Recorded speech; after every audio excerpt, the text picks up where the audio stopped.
succeeding in today's market. So Jeremy, whatever your heart tells us, I will tell you this is what we keep falling back on through this crazy year of 2020. We were so fortunate to have a founder in Truett, Kathy.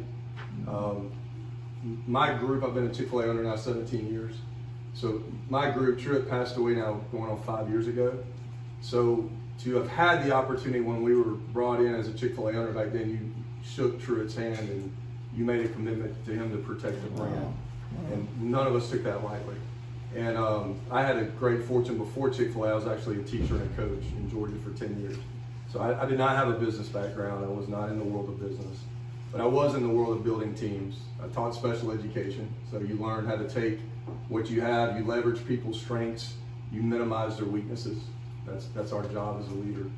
And so I had to learn the nuts and bolts of how to make a chicken sandwich. But team and that type of thing, building a family outside of a family, all of that was just a natural part of being an educator and a coach. One of the greatest lessons I learned personally from Truett and what we have been founded on is really coming up with whatever that mission statement is, either for your business, your company, or your own life. And in the 80s, early 80s, Chick-fil-A was at a really critical time to where business interest rates, believe it or not, were at 30%, the highest they've ever been in the country's history. And at that time, Chick-fil-A and Truett were at a role where they needed to either expand or it was going to cap their growth. So they went off on a week-long retreat with their executives, and they had to decide whether or not they were going to borrow $10 million to make this leap of faith at 30% interest, or what direction did they feel God was leading them. And every bit of Truett's journey of prayer was involved. And so what was cool is he'll tell you during that week, they didn't talk about the $10 million. They spent that week to talk about what's our purpose. And during that week, what they walked away with was not a sales strategy, it wasn't a loan strategy, it wasn't even a growth strategy. What they came back with was our corporate purpose. And so if you go to our home office in Atlanta, Georgia, on this big granite rock, every employee that comes and goes sees what was coined that week, which is to glorify God by being a faithful steward of all that's entrusted to us, and then have a positive influence on all that come in contact with Chick-fil-A. And that became our corporate purpose. So what's been neat through the years, I can't imagine in 1946 when Truett invented the chicken sandwich, right? That he imagined a day where we would have a phone that you carry in your pocket, that you could hit a button, see our menu, order on that, pay on that, and then show up and pick it up. That would have blown his mind. So Truett always said that your principles in business as a human being should never change, but your strategies have to. And so as I look at our history since 1946, my goodness, especially through COVID, right? All of our strategies in business have had to change.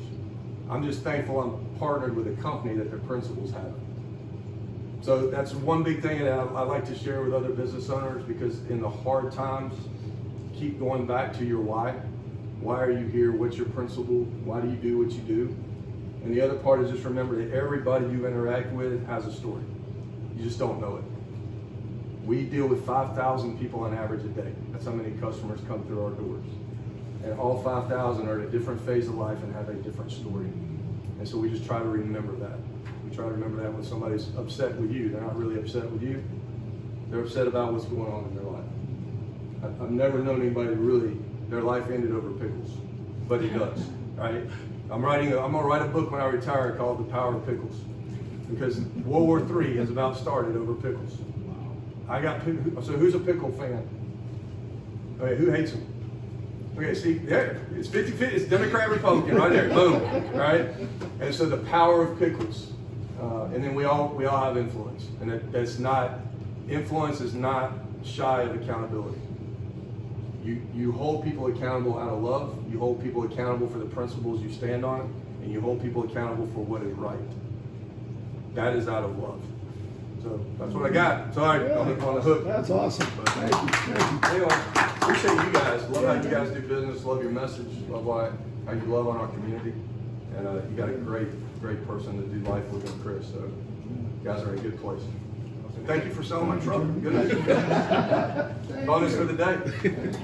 Anyway, thank you guys. Thank you.